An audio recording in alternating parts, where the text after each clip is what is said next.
everyone, and welcome to another episode of Grief Let's Talk About It podcast. I am Tony Lynch. I am your host, and today, we have an amazing guest for you guys, Chelsea. She has an amazing story. She's gonna come here and talk about her life. The multiple losses, the things that she's had to go through, the abuse and things like that. Such an amazing person. And if you guys make it all the way to the end, what I'm saying, we got something there for you. And if you could support her. Now, before we get started, the Lord's wanted me to let you know that this is for educational purposes only. Please, if you guys are struggling or needing support or anything like that, please seek professional help. Now, with that being said, if this is your first time tuning in, do me a favor, head over to the YouTube channel, smash that subscribe button, hit that bell notification. And while you guys are at it, leave a comment. And if you can benefit or you know anyone that benefits from these sort of conversations, do me a favor, share it with them. Now, without further ado, I'm about to bring on my guest, and you guys sit back and enjoy. All right. Chelsea, Hey, welcome to the show. thanks for having me. I appreciate it. Yeah, most definitely, most definitely. And first off, I want to say, that you look great. Thank you. I know it's been a long time coming. We've been back. We've been trying to set this thing up for quite some time, right? Yes, a lot's going on between the first conversation you and I had to where I am now. Yes, this is very, very true. And the first conversation that we had a great talk. And Yes. your message is very, very powerful, as well as your story. So before we get started, go ahead and introduce yourself. So I'm Chelsea. I live in the Indiana, Illinois area. Um, I moved around my whole entire life. I'm a single mom to a little boy who's 8. And right now it's overcoming me. It's overcoming the struggles that I've gone through. It's overcoming childhood drama and trauma. And Mhm. it's not overcame because I'm not overcame everything. I still struggle with it daily. And that's okay. It's okay to struggle. It's just knowing that you're struggling and getting the help that you need to succeed in life. Exactly. Well, let's talk about your life. We talked about it, and you had me in tears, man. Like I was like, oh man, my heart was like, oh man, this is gonna be so heartfelt and everything. And you allow me to walk with you in that brief moment that we was talking together. We didn't even go into all the details and No. things like that, right? And so yeah, let's go on that journey with us. Take me. I'm in your space today, my friend. So you know what I'm saying? I'm a visitor. I'm just a curious visitor today. So this is your space. Take us on that journey from when you was a child and all the things you had to go through. So for And me, I grew up in a family that wasn't financially set. We struggled. It was paycheck to paycheck. So we moved about every 6 months to a year. mhm, I moved schools more than I can even count. I did end up quitting school, but before I even got to that point, I realized that my abuse started through family members. mhm, And it wasn't the physical abuse or the sexual abuse, it was the mental and the emotional abuse. Growing up, we were told that we can do anything we put our mind to. Sorry, I'm still getting over a cold. But no worries. we are told that, we can do everything we put our mind to, everything's in our reach. But when we hit a certain age, at least for me, I was told, Chelsea, no, you struggled in school. You can't do that. Be realistic. Mhm, Like playing the guitar, I was told, you had a learning disability, Chelsea. You can't play the guitar. Like, it's a stupid little instrument, something that is intriguing to most teenagers and kids.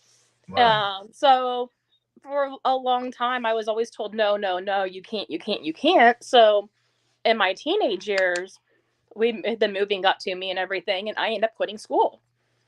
And it's not something that I planned on doing. I was actually a big supporter in graduating and being different than family members and everything, and just proving everybody wrong, proving them that I could do it. But when you move so much, even in the same state or even the neighboring school, they Mhm, teach a different curriculum. So while I was learning in one school was either 2 steps back or 10 steps forward. So I was mhm, totally lost in the middle. So it was just easier after failing algebra like 3 times to just say, okay, that's it. I'm done. I can't no more. It doesn't do a lot of good, especially when you have the family who tells you, see, I told you so. You can't do things, You need to get Right. to high school education or you're going to be nothing when you get older. Well, news to them, I am officially a published author with Amazon. Awesome. Book just released this year. It's for my son and I. He's 8. So Zaylin and I wrote a book. The main character is actually my son because he inspired the book with one of his. If you have kids, kids are going to ask, Mom, can I have this? Mom, can I have that? Why can't I have this? So it was one of those days he got in the car and he wanted the new PlayStation and he wanted a phone and he wanted games to go with it. And so I looked at him and I go, money don't grow on trees, honey. Sorry. So that just took us into a little lecture, which became a book. Okay. I love that. I definitely love that. And kids have a strange way of inspiring us adults to be better, right? Yes. You know, I see so many videos, and people are like, "Man, I'm gonna tell you about these kids, right? These kids don't care." Now, my sister, she has 4 kids, and she often tells me, she goes, "That middle child don't care nothing about anybody." My But that son's middle actually the child, one who my son's actually the one who showed me how to screen record not too long ago. really? Yes. What? Okay. Hey, they're a lot smarter technology wise than anything that I ever thought when I was coming up. I Oh was yeah. like, It yeah, scares me sometimes. oh yeah, oh yeah, they got access to everything. I mean, and the beautiful part about it is, and don't get me look, I encourage everyone to learn these things. I really do. It took me a long time to learn, and the one thing that I've noticed from the time when I was a child and the children that are coming up now, they have information at their fingertips, just Oh yeah. like that. Phones, computers, laptops, you name it, they got it, right? Smart Yep. watches. What does that mean? They got a smart. Look, I don't need my watch calling me. Yeah, he wants me to get him a phone. And so like he has a phone, but it's only he has to use Wi-Fi with it. So he's Mhm. not on our phone all the time. So he'll be like, can I have my own phone, one with actual time? And I'm like, no. You have to get a job and you have to earn that. Use your Right. own money for it. This is true. That's what I grew up on.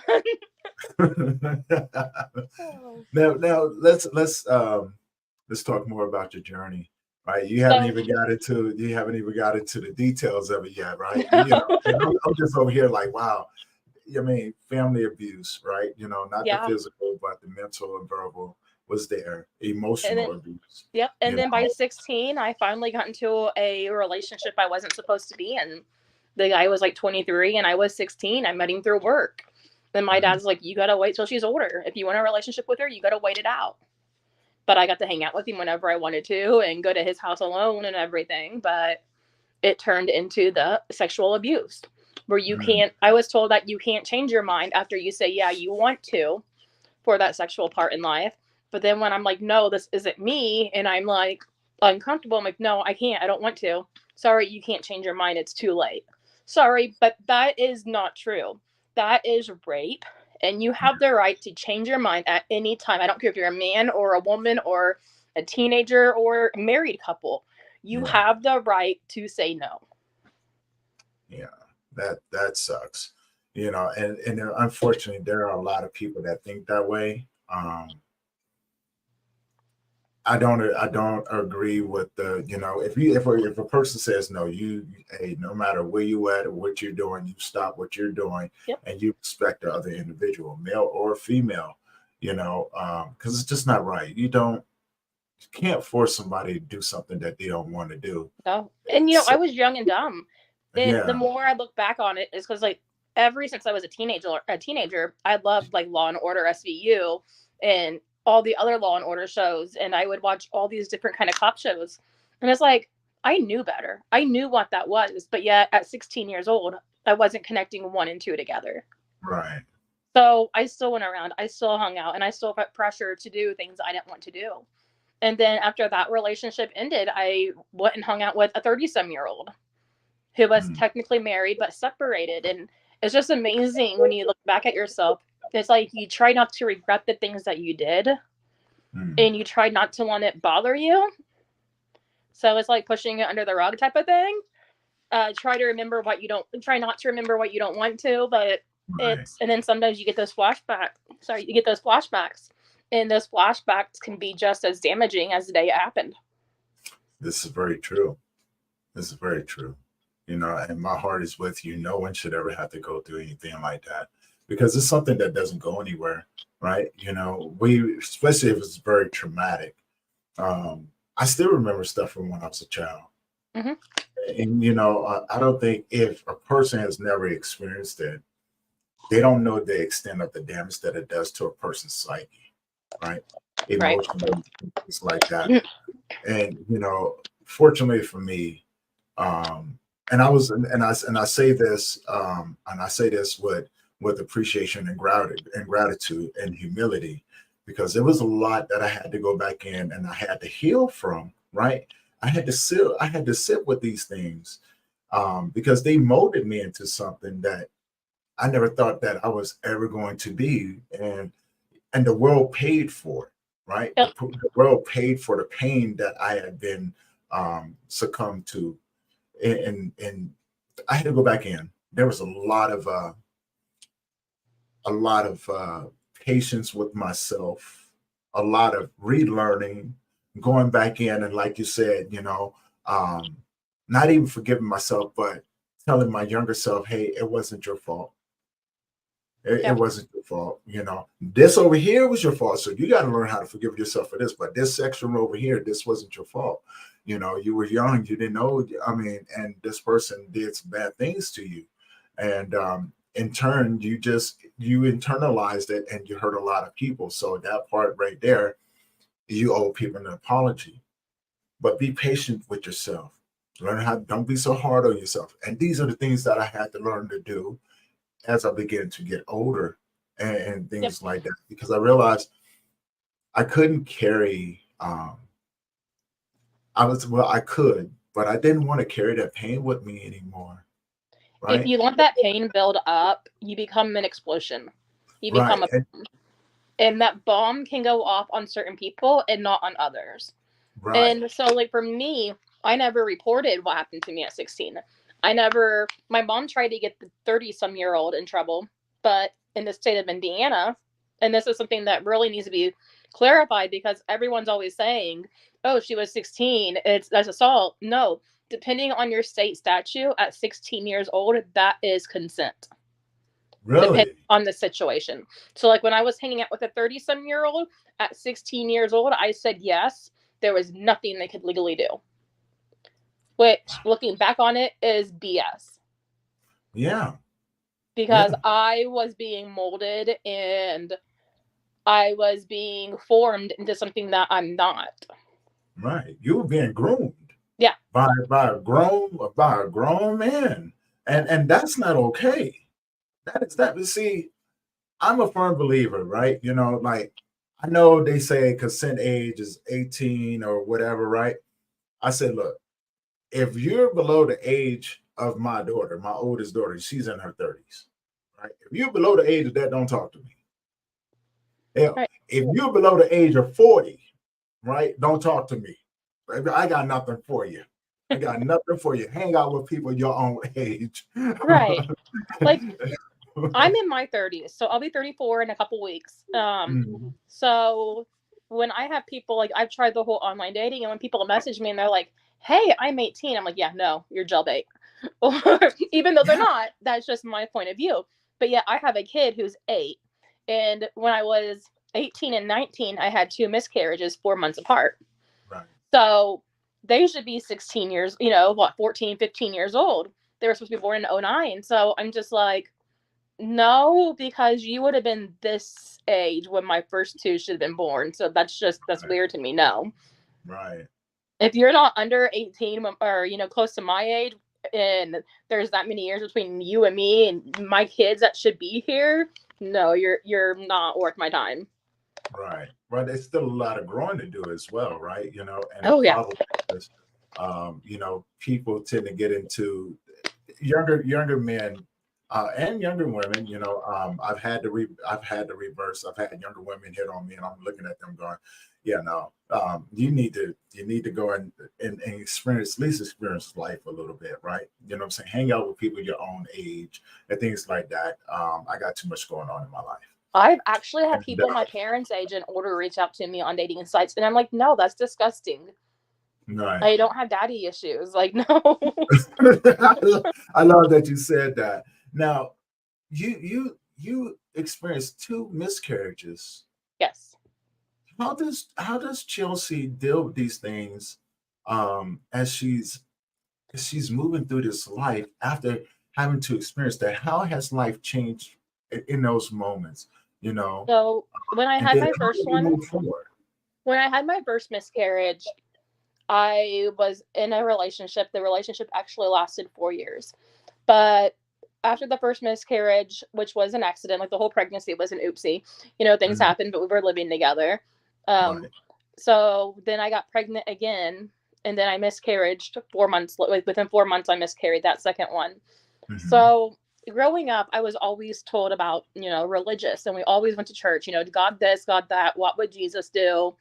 Think about this before you react on anything and do anything. Right. So I had this book from when I was a teenager, because even when my family didn't go to church, I still went to church. Hmm. I had friends pick me up, or friends' parents pick me up, and they would take me to every Sunday's Wednesday event and any Right. events in between. So I had this book, and it was called Life's Driven Purpose. And it was the first couple pages I was reading. It said, when your purpose is over is when you die. So, and I had my Bible beside me because I'm trying to get an answer onto why.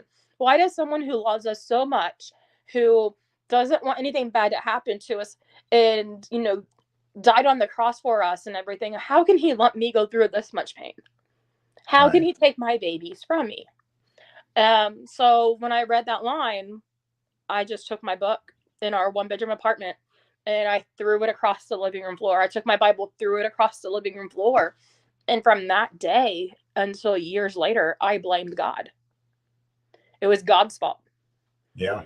And I Yeah. still struggle with that today. Like, I know it's not God's fault. And I know I've been through so many hiccups in life that it'd be easier not having them around than them going through the mud with me. But I still struggle with the fact that, I did blame God. And now I'm supposed to just, okay, ask for forgiveness, know He forgives me, and then walk into a church building and be completely okay with myself. So, I mean, I still struggle there. And Understandable. my therapist even asked me one day, she was like, how does that make sense to you in your head?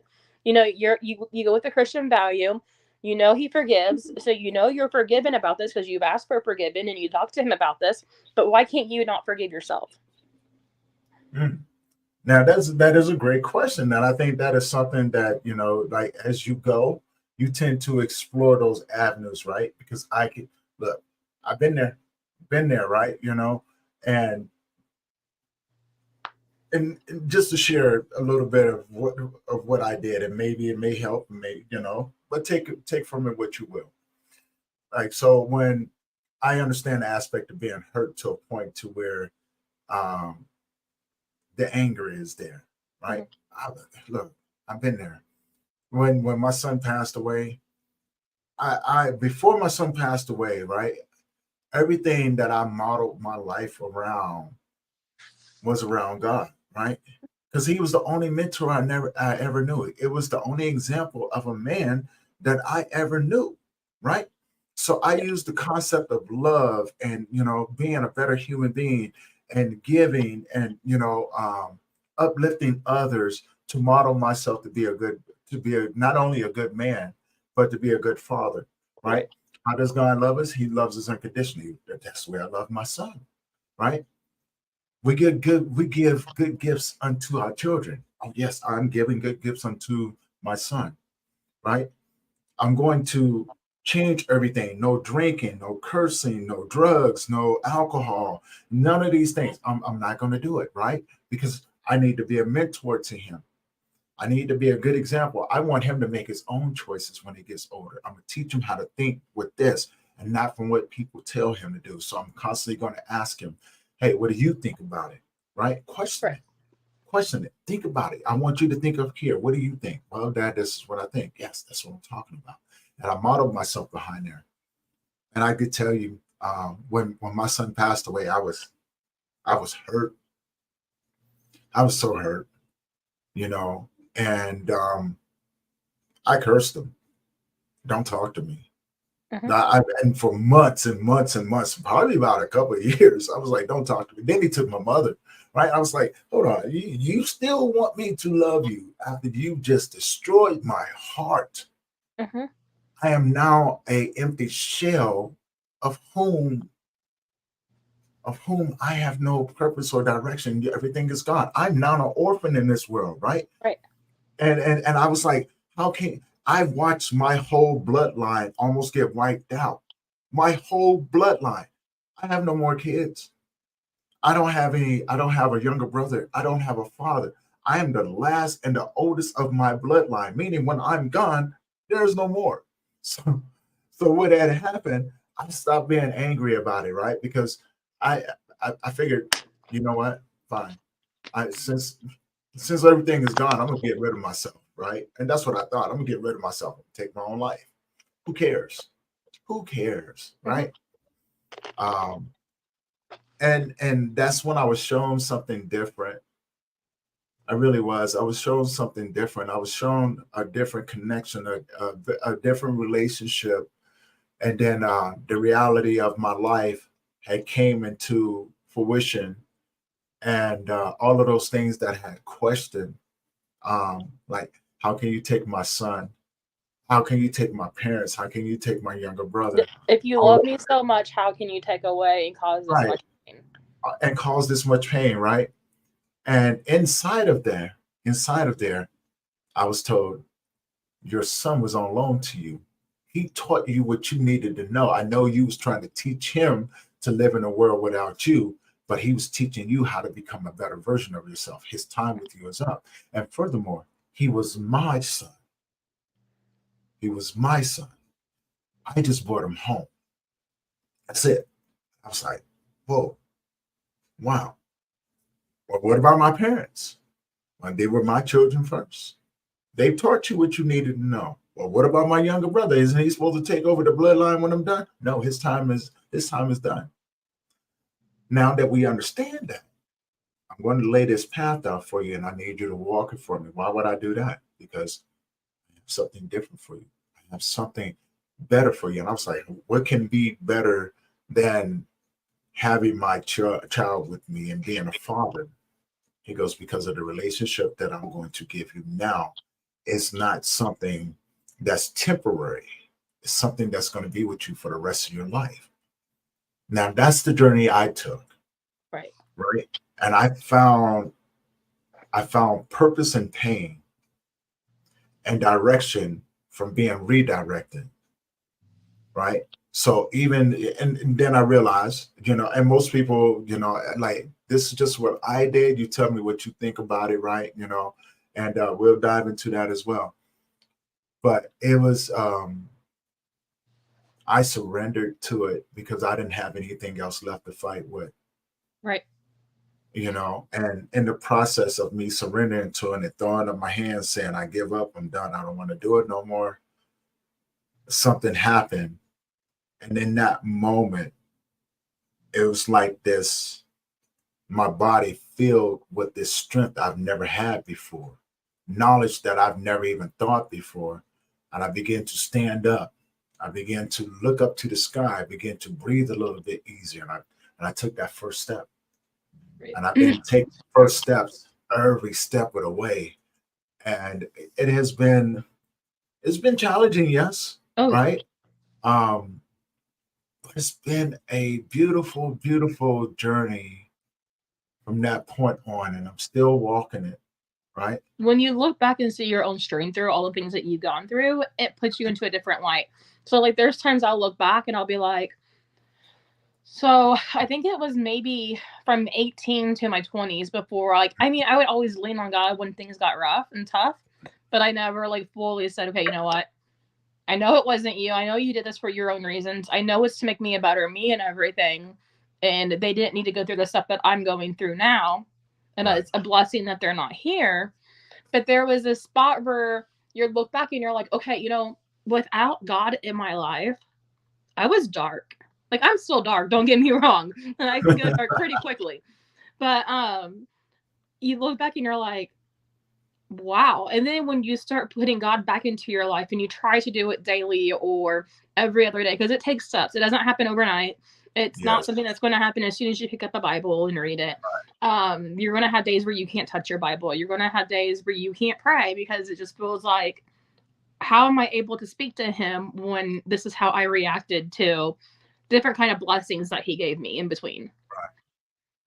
So it takes these spots where you're like, you finally go and you change your life, and then you look back and you're like, he never gave up on me. Even though I pushed him to the side and I only went to him when I needed him, when I said, okay, you know what? Screw you, screw all of this. You know, you took away the one thing that I wanted twice. The one thing that would have put me better as a human being, you know, but there are so many different things that, you know, I didn't think about back then at 18 years old and 19 years old. But I mean, there's so many different lights that I see where he stepped in to guide me. So that relationship was 4 years, and that relationship ended in verbal abuse and mental abuse. It was always my fault. I couldn't do anything right. But the same person also had mental health issues, chronic mental health issues.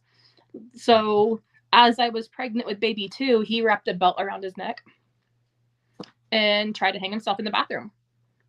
Wow. Sad that me and the baby would have been better off without him. Which bothered me. I mean, one, I was pregnant and emotional, and two, it made me wonder at, you know, 18 through 22, if I was going to walk in the house one day and find him dead, you know? So I've had to put him on a 72-hour hold. There was times where I should have called 911 and had him put on a 72-hour hold. There was, when we first started dating, I called one of our friends, and I'm like, can you and your boyfriend come over? Because I don't know what he's up to.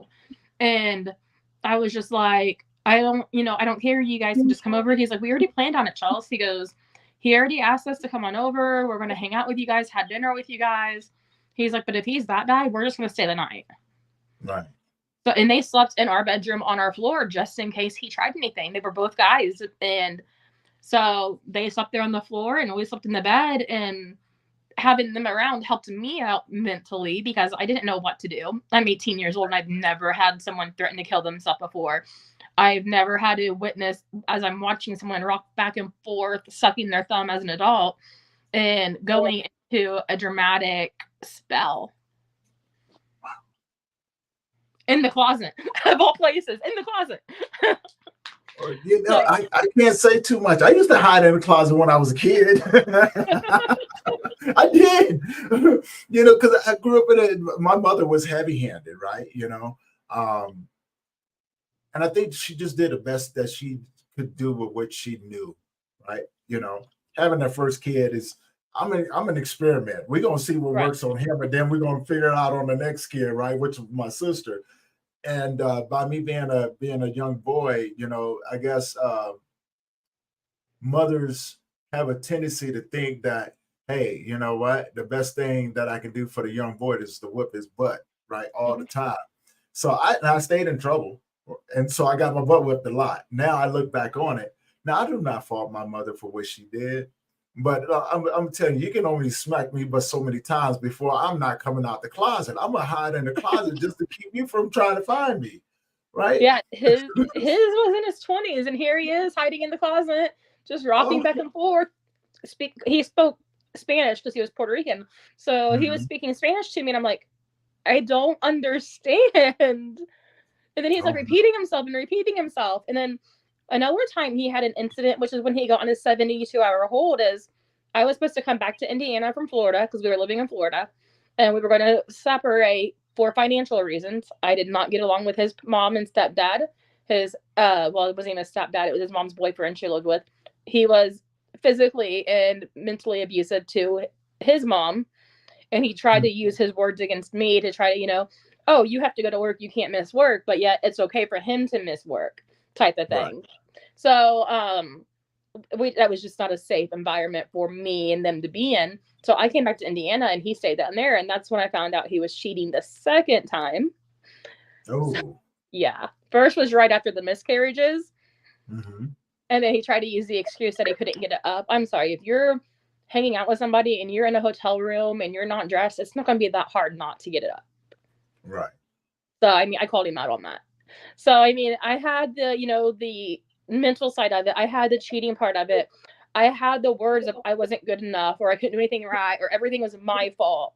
And Right. everything was my responsibility, including the house. And if I cleaned the house, he would come home and destroy it by the time he got home by throwing his clothes on the floor, throwing his lunchbox over there, emptying his lunchbox out and filling the sink up because he had too much food for work. And it was everyday thing. So I finally got to the point where I said, screw it. Let's not do housework and let's see what happens. Let's see if he finally starts picking up.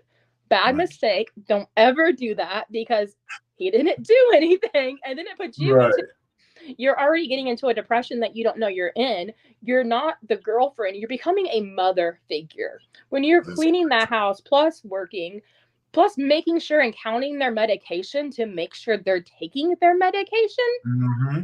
Mm-hmm. So at one point, I came back to Indiana. No, that was before. So I came back to India the first time because my parents were moving and we weren't moving in together yet. So he had his own place at this time. So I came up to Indiana for 2 weeks and he realized that he needed me back. So I came back and moved in with him.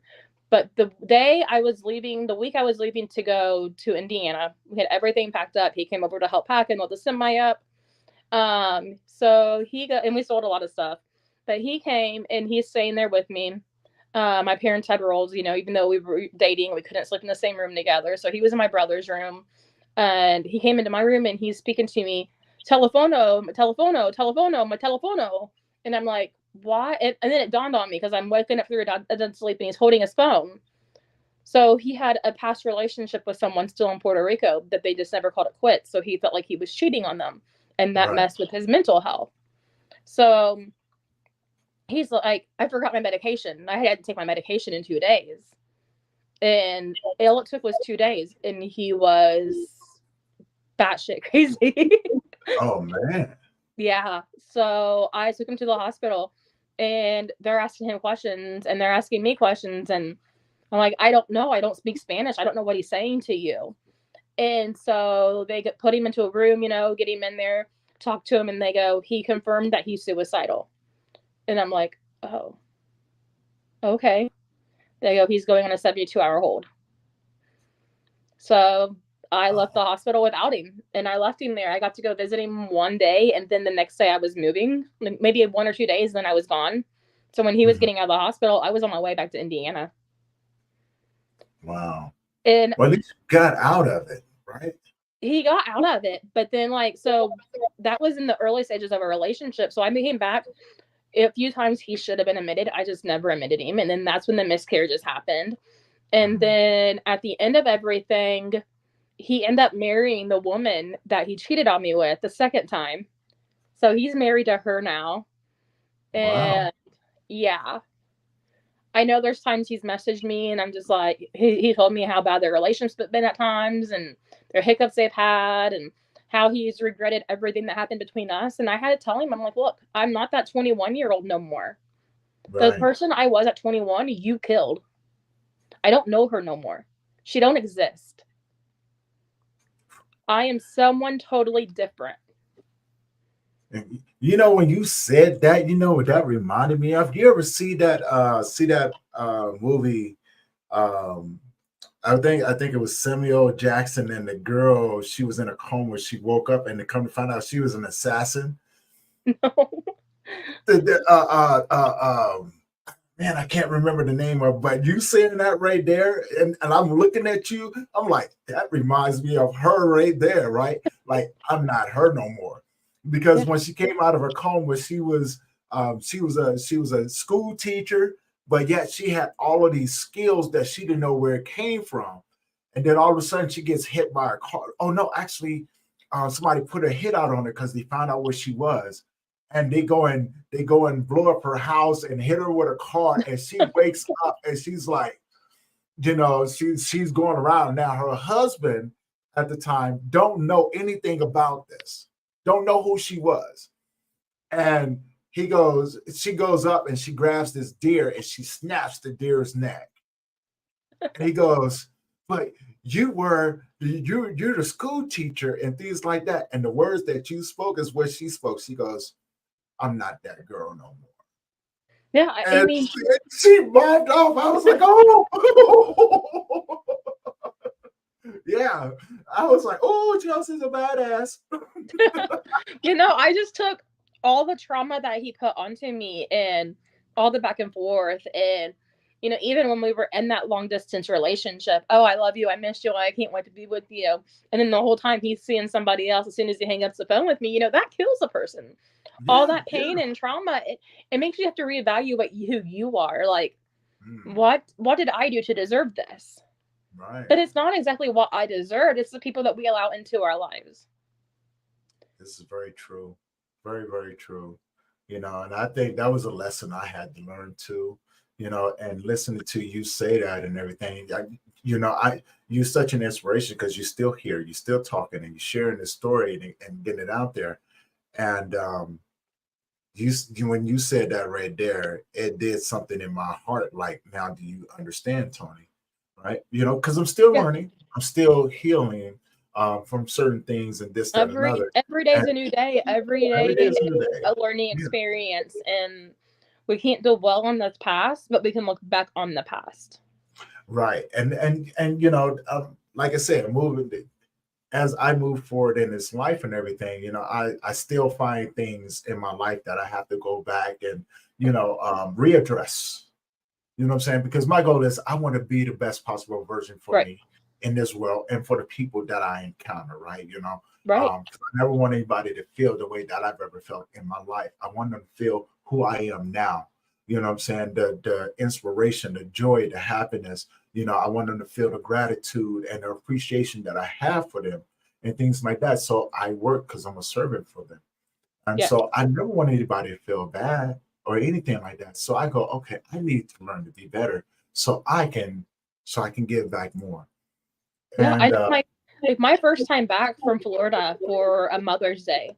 So mhm, I'm back to Indiana. I'm done with the relationship and everything, I think, by this point. But Mother's Day comes up. Mother's Day for me after my miscarriages was a day I hated yeah, because if I request off work, I was told you're not a mom, you can't request off the day. mhm, And I finally looked at my bosses one day. I said, "Schedule me, and I'm calling in." End of discussion. I will not be here. Um, I didn't like hearing the phrase "Happy Mother's Day." I couldn't mhm, say the phrase "Happy Mother's Day," not even to my own mom, because a piece of me was missing. right. I was still broken. Um, and then so we're having a big family event at my aunt's house, and we're all gathered around, and they're like, "Okay, we want all the moms to come over here and get a picture for Mother's Day." And my mom goes, "Come on, Chelsea, come get a picture with us." And my own grandmother looked at me and said, "You're not a mom. Go sit down." I'm sorry, but not only do I know the feeling of the joy and acceptance in the dreams and the plans of having a kid, not only did I have kids' names picked out, and not Mhm, only was it one time, but twice, I also had to lose those babies. right. The first baby, when I had the miscarriage, I went to the hospital and they're like, "Oh, your body will take care of it. No big deal. If it doesn't happen within the next 72 hours, come back in for another blood work and we'll make sure your baby's okay or not okay and go from there." Mhm, What I wasn't expecting, because they asked if I was in pain and I wasn't. And I'm like, "No, I'm not in any pain yet. I'm just bleeding." And they're like, "Okay, well, you'll be fine then." I wasn't expecting waking up shaking and miserable, holding my stomach, going to the bathroom and feeling the little sack come out of you, not knowing what's coming out of you because you're 18 years old and never heard of a miscarriage before or right. how it happened or what goes on with it. And then flushing the toilet like nothing happened because I didn't know. Now, today, if you do that, depending on how far along you are when your body aborts, because that's what they call it. Your body's aborting the pregnancy. So when you miscarry, and so if you're over 20 some weeks pregnant, depending on your state and that whole abortion laws they have out, they are now going after mothers for flushing the toilet and calling it murder. What? Yes, I seen that the other day where a lady said that, depending on what state she would have lived in, she would have been charged for murder because of it. And I literally sat there and I almost started bawling because that could have been me. I mean, granted, Right. I was only 6 to 9 weeks pregnant, but that could have been me. Oh my God, man. They've made it hard, one, um, to have a baby, Yes. right? And then when your own body says, no, we're not going to do it this time, now they're going to use your own body functions against you and say, oh, well, you flushed it, so it's murder. How do Yeah. you know? Was you there when I was there doing it? Like Right. that to me is ridiculous. I look, I'm a firm believer. It's your body, Yeah. right? It's your body. You should have total control over whatever you do with your body. And if something like that was to happen, you know what I'm saying, that's out of your control, Like I've then they always shouldn't been have nothing to do with it. right. Like I've always been like the whole like the religious part of me, So okay, if you have abortion, whatever, I just don't want to hear about it. And then when Mhm. I was with that person for 4 years, his sister had multiple abortions, and I couldn't stand it. Like it bothered me so much because Right, I can't have a kid, and you're just going to go and abort it. Like no. right. So I've always had the thing where abortion bothered me, but what bothered me more was after my second abortion. No, not abortion. Sorry, it was not abortion. I'm getting my head twisted. After my second miscarriage, I went to a doctor's office and I filled out a form to get seen, Mhm. and it said abortion. Not once did it mention miscarriage on there. Did not ask me if I miscarried. So I put to the side 2 miscarriages. I walked up and I go, there's no spot for me to put my miscarriages on there. She goes, oh, we count that as an abortion because your body aborts. I said, no, I will not mark it as an abortion because I wanted my baby. I did not kill my baby. I wanted my baby. And to this day, that still bothers me. I will not mark it as an abortion. I will put on the side 2 miscarriages. And if they question me, I will tell them I wanted my kids. I did not kill my kids. I don't care if my body couldn't handle it and aborted the baby. I did not abort my baby. Don't have me admit to something I did not do. Right. Because that's the way the wording is. That's exactly what it's doing. It said, "Oh, you murdered your kids." Exactly. Right. And no, that's not okay. And thank you for doing that. Thank you for standing up and saying, "No, I'm not going to I do that." even I have know a more post on people. my. I even have a post on. Whoa, sorry. Did I just exit out? Okay, there we go. There you are. Sorry, I DoorDash and it was telling me it's about time for me to DoorDash, but I don't No care. worries. No worries. So I was trying to clear it off my screen, but no. So yeah, at 19 and 20 years old, I'm standing up for myself and I'm saying no, I did not abort. And I have it on my TikTok because I do most of my posts on TikTok. Like I do have Facebook and Instagram, but Mhm. 95% of my work goes to one streaming system, and I don't ever expand it out because I'm just either busy or dealing with my own mental health issues still. Right. So yeah, I have a video out there saying don't make us call it what it's not. Let us call it what it is. Right. So I miscarried. I would not kill my kid. If I couldn't handle being a mom, I would figure it out.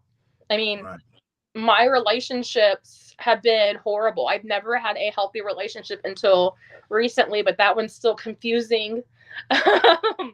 Not a relationship, but feels like a relationship. I don't know. It's confusing, but I still love him and trying to work on to be around his life one way or another, even though I Right. love and miss him like crazy.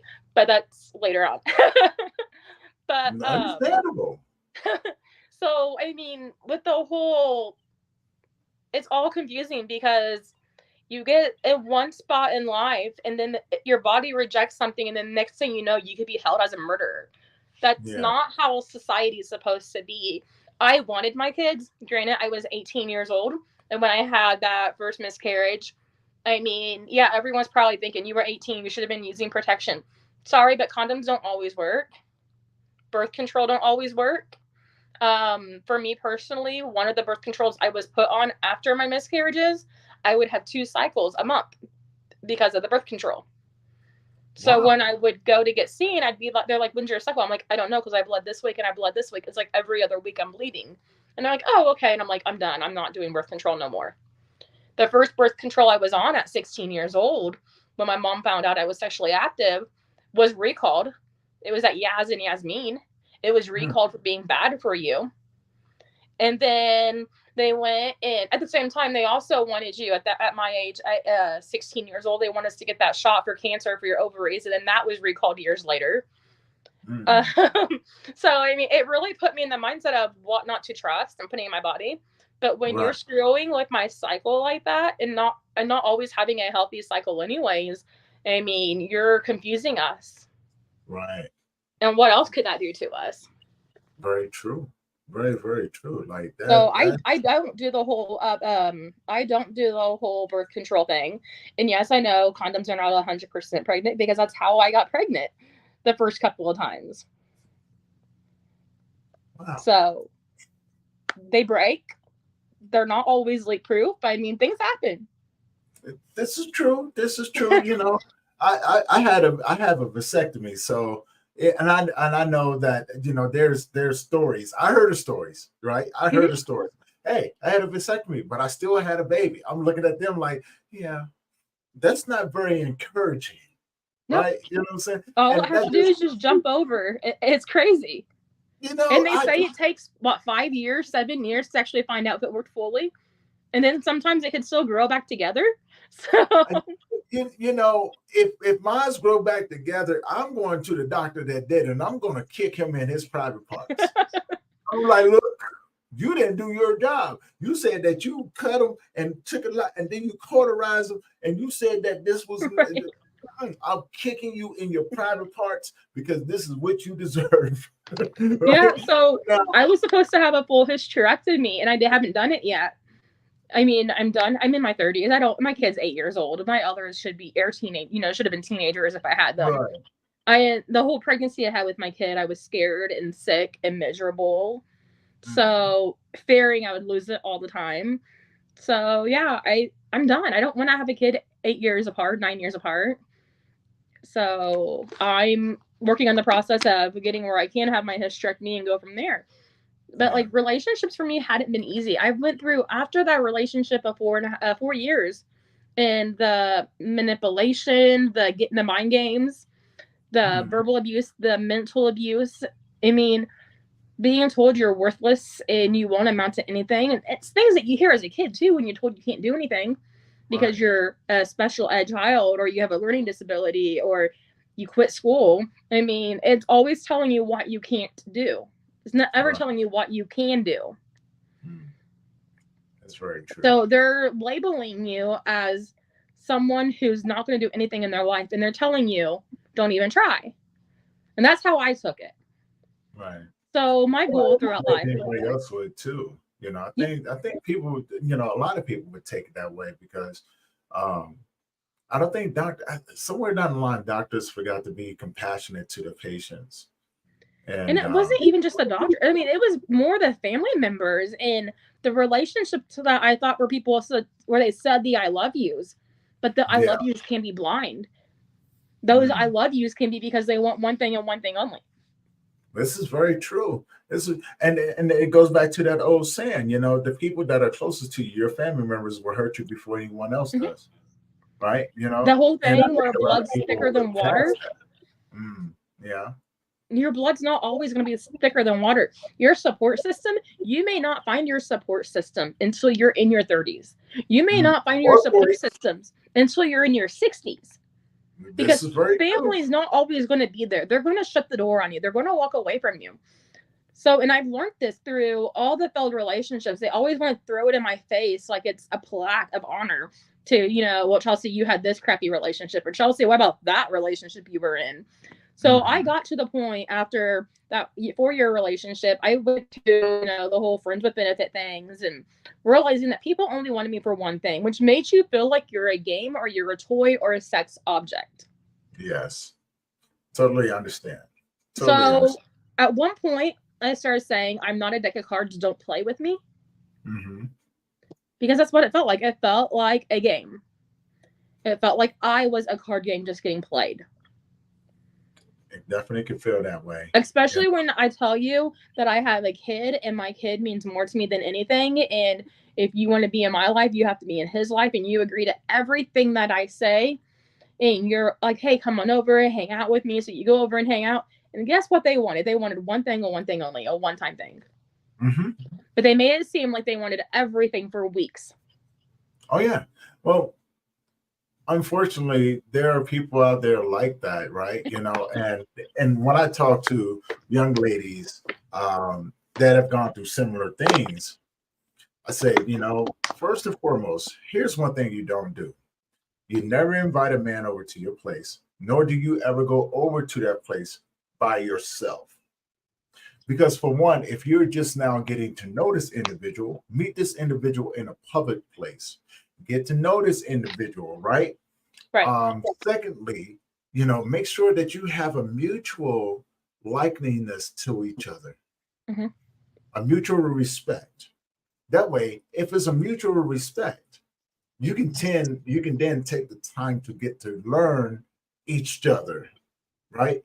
Like Right. don't let this be a priority, because it's not. It's not a priority. This is a priority. Right.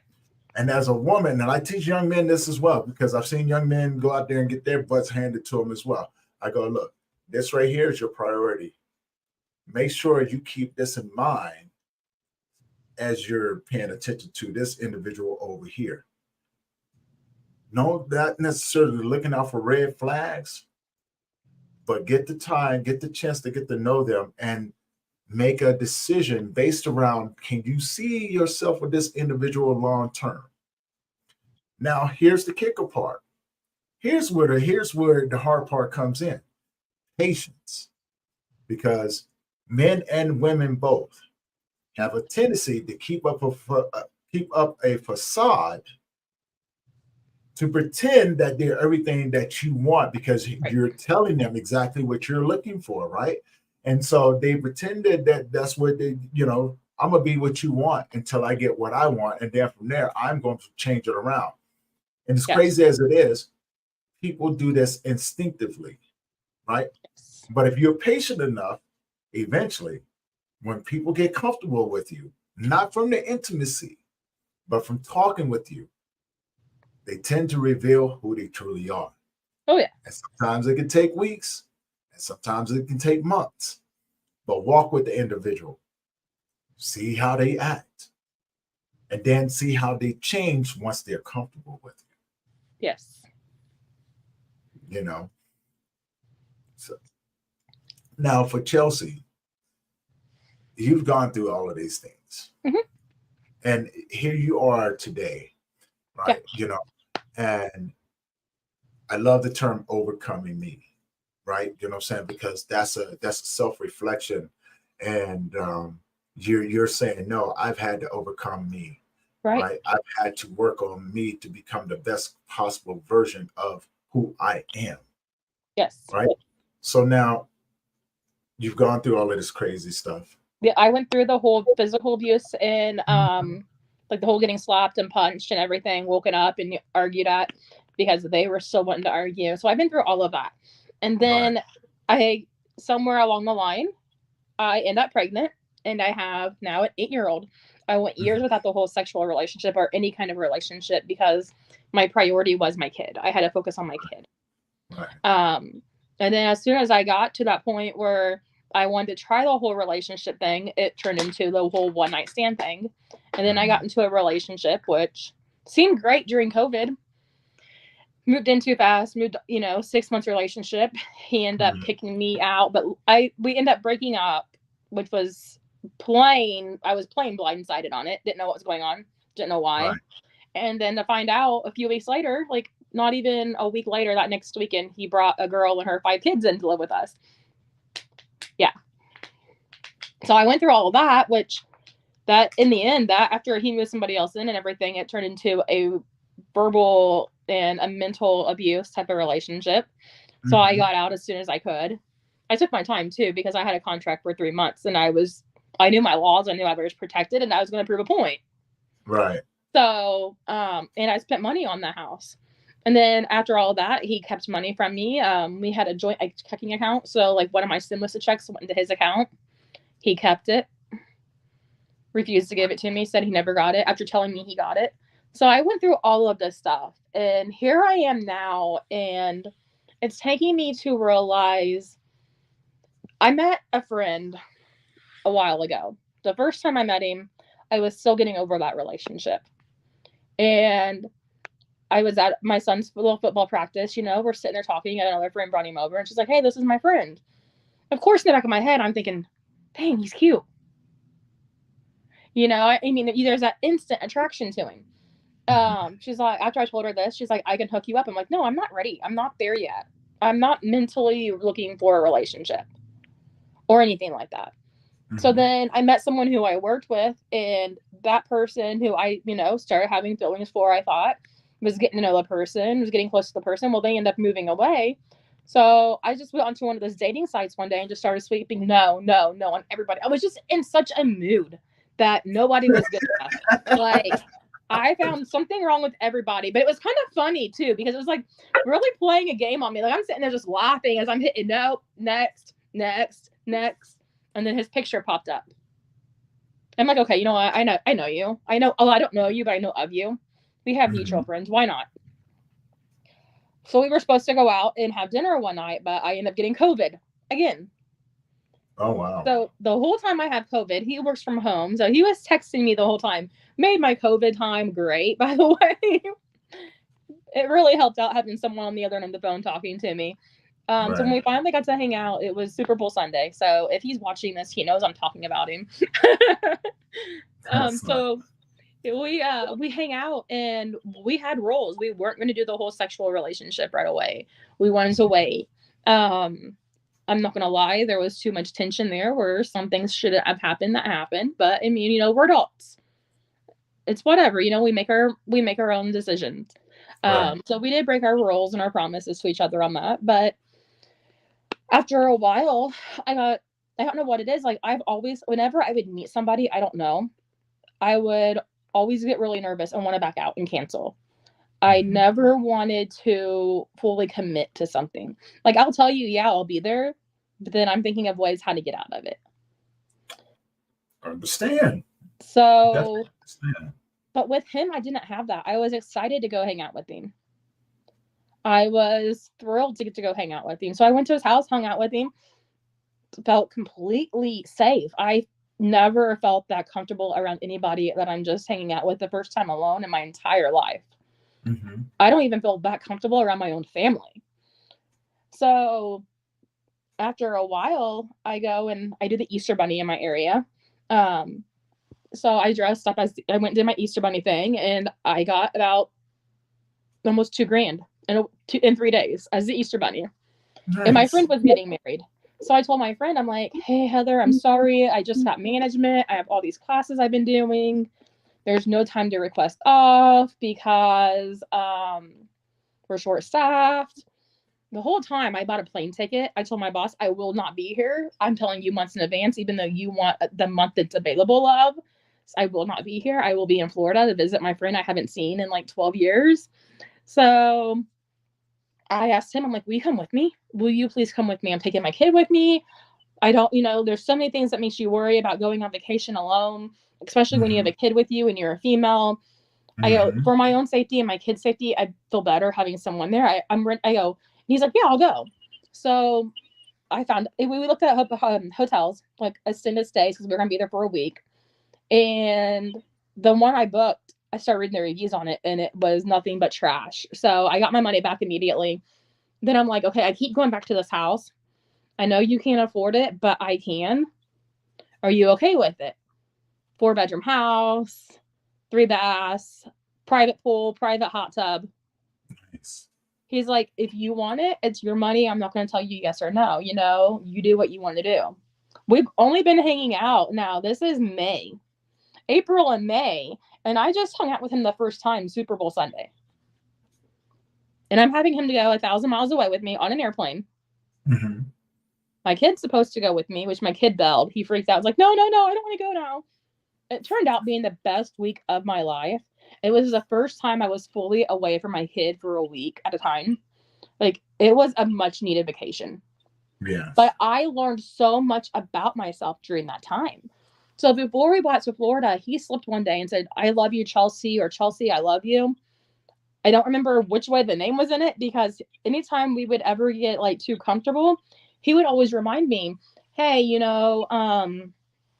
we're just friends. We're not in a relationship. We're not looking for the relationships back. We're just friends with benefits, things like that. I'm like, yeah, I know what this is.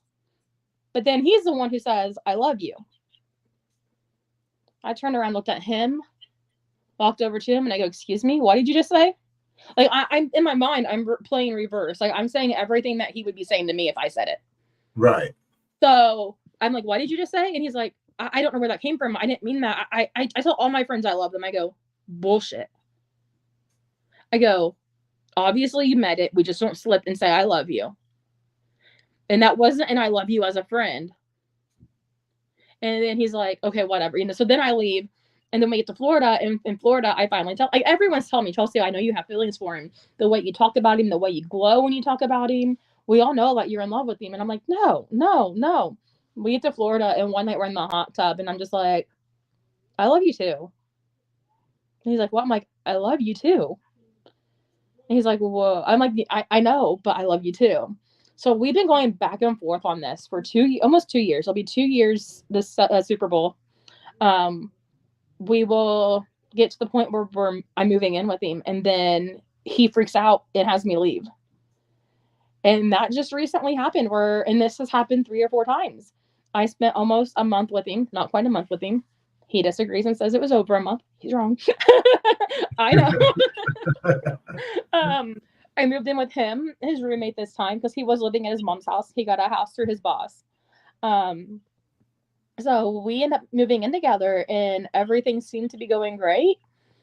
And then one day he's like, I had car issues. I blew a tire, and then my donut came off whilst I was trying to drive because it was flat. I didn't know it. So he spent money on my car, and I'm like, hey, you know, I can do this, this, and this to take care of that, and then I'll pay you back later. And we agreed that I was going to pay for it one way or another, you know, a certain way. Right. And then he don't remember saying that. So we got in this huge argument. And the one thing that after all of this that I came up to today is realizing, because I haven't got to talk to him much, because after I moved out, he asked that I not come around. He thought I was using my son to see him, because you know how 8-year-olds are. One day they want to see you, the next day they don't. Right.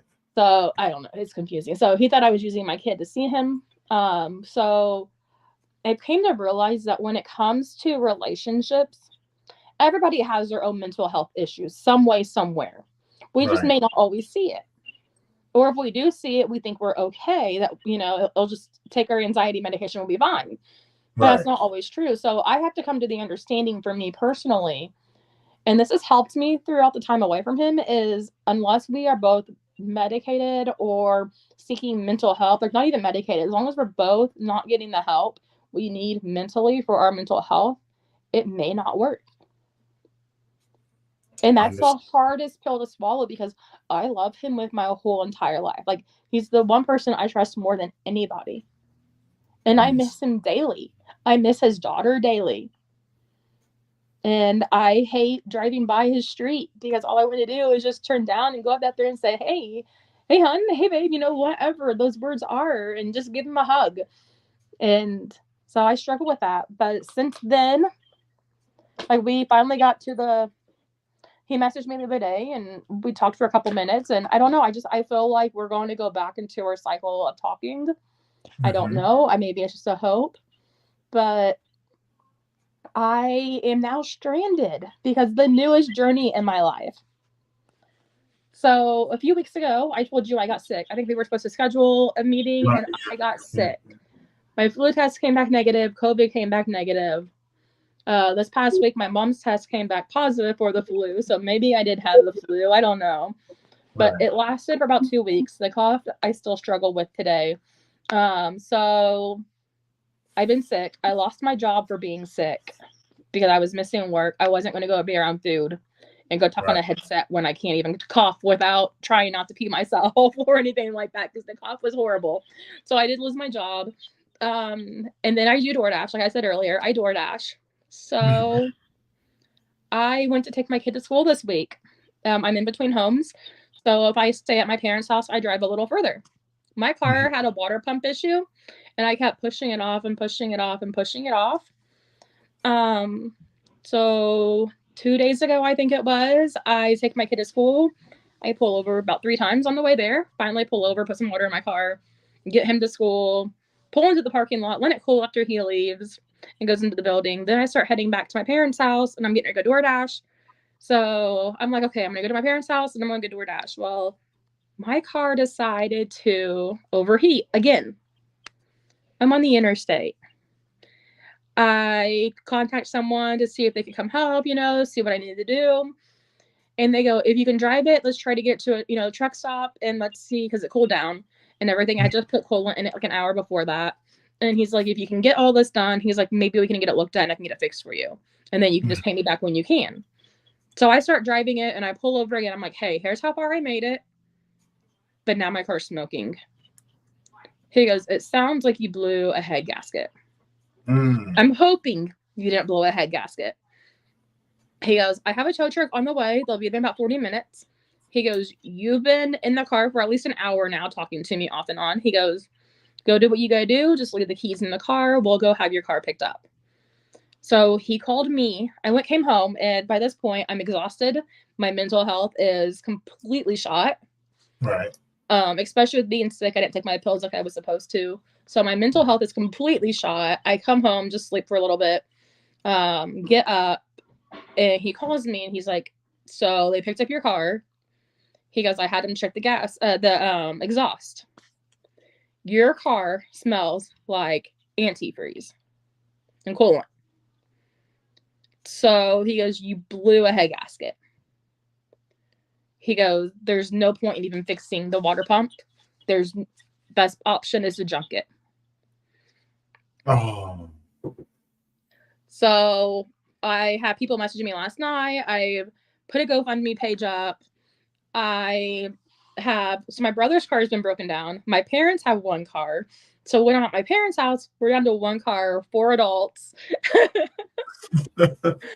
So like the other day, my mom and dad took my brother to his work, which was further away. And then they took my son to school. And then they had to go and DoorDash. And I'm just like, plus my mom's been sick. So It's just been a whole couple of weeks. So I am stranded. I'm in between homes. I would love to get my own place, but right now I have to get a car before I can do anything. I can't even DoorDash like I usually do.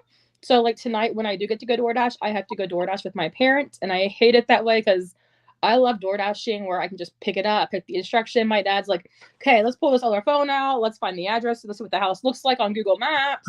That way we know we're at the right house. And I'm just like, you are making my anxiety just rise. Just shut up and do it my way. Right. We all have our own ways of DoorDashing, just like we have our own ways in life of doing anything and everything. So like for me, when I'm in my own car driving, I get to listen to my music if I want to, no music. And then it's just so exciting just to like wait for a being and be like, oh, that's a $20 order or that's a $5 order. If my kid's in the car, he thinks I'm mean, but he'll be like, can I have internet? Will you tether your internet over for me? And I'm like, if I get 4 good orders and if you don't ask me for internet during that time, once I get 4 good orders and make good money, then you can have internet. It just profits mom. Doesn't profit him one bit. Right. Yeah, it's mom's game. She's like, I hate this game. I'm like, I know you do. I go, but if you back talk me, you gain back 1 spot. So if you go down to 3 and then you back talk me, or if I don't like what you're saying, then you go back to 4. Right. So he hates it, but sometimes I do taking DoorDashing, but sometimes I deliver in the worst neighborhoods ever. So I can already imagine. Yeah. So my first week DoorDashing, I made over $500 DoorDashing.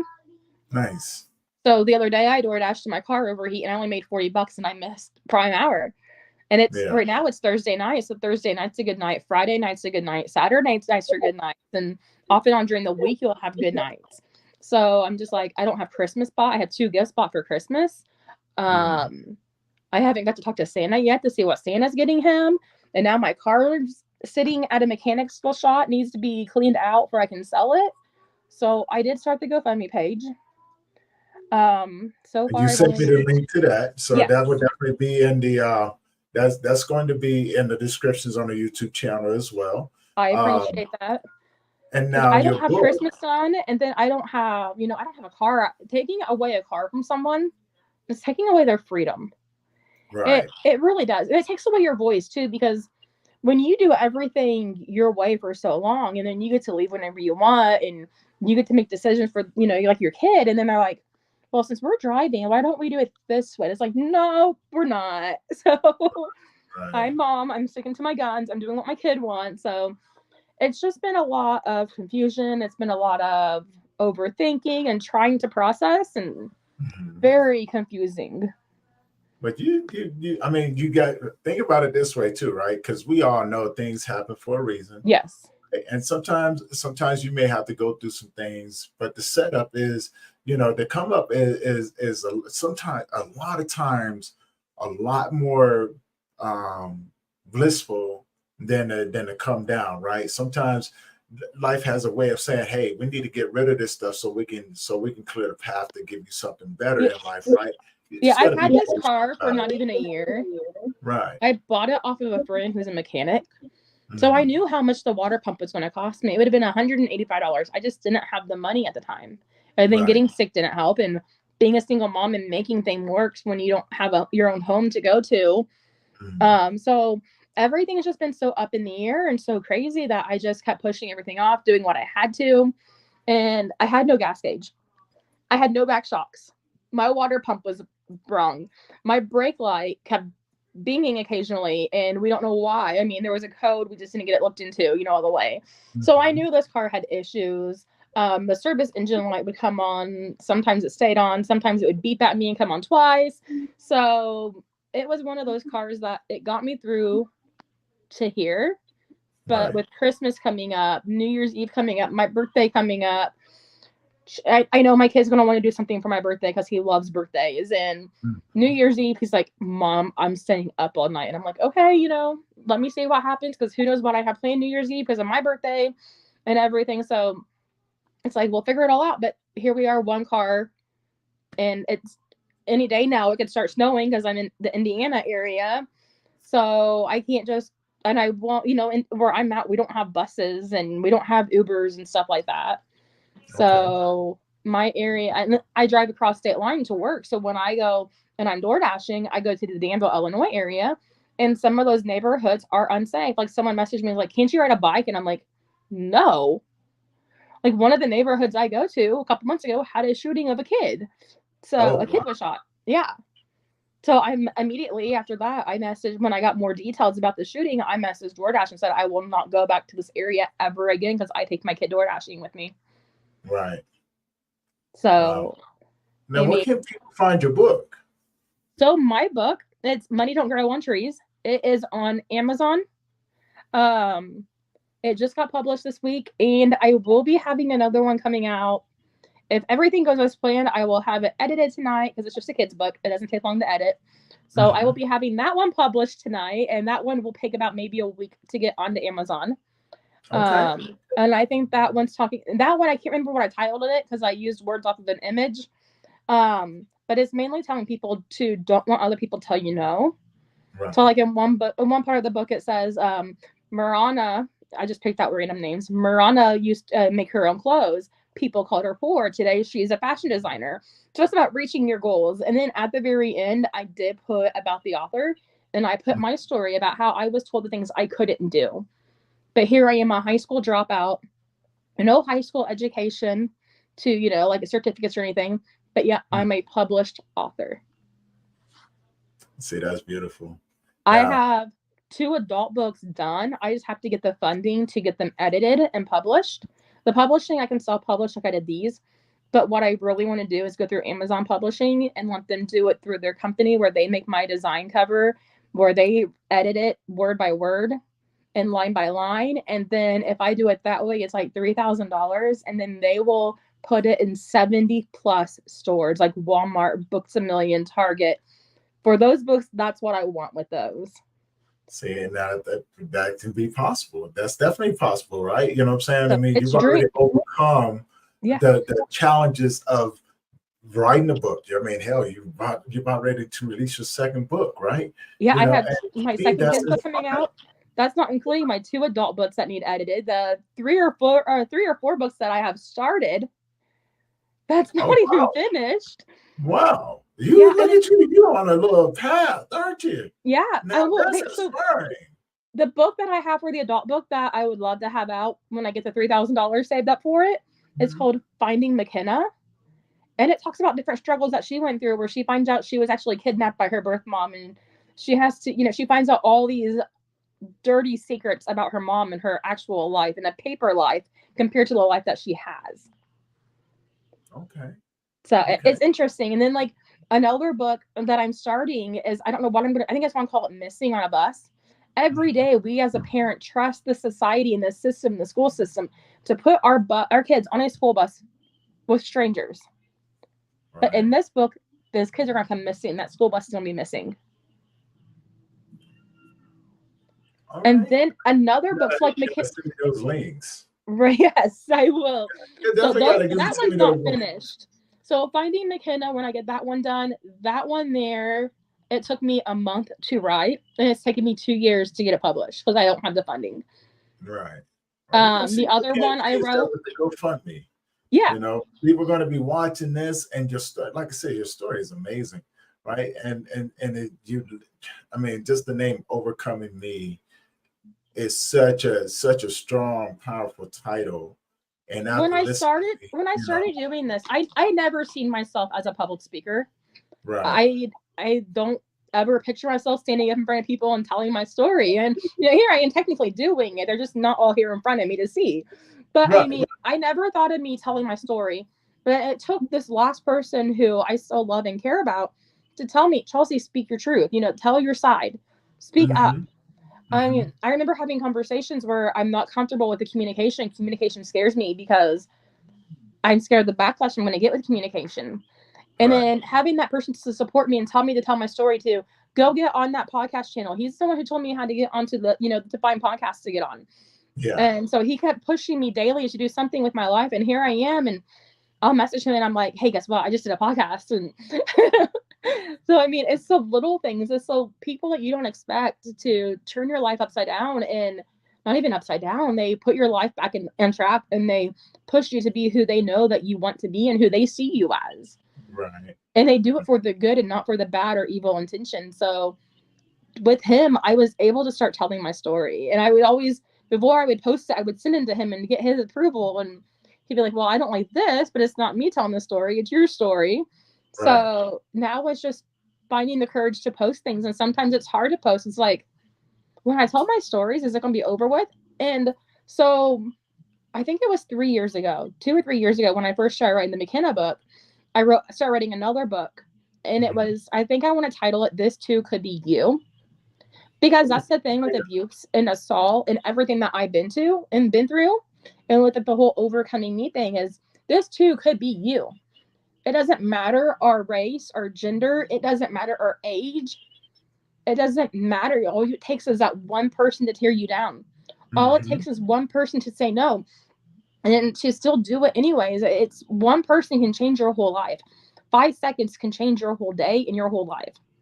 And it Right, takes years to figure out why or who you are afterwards.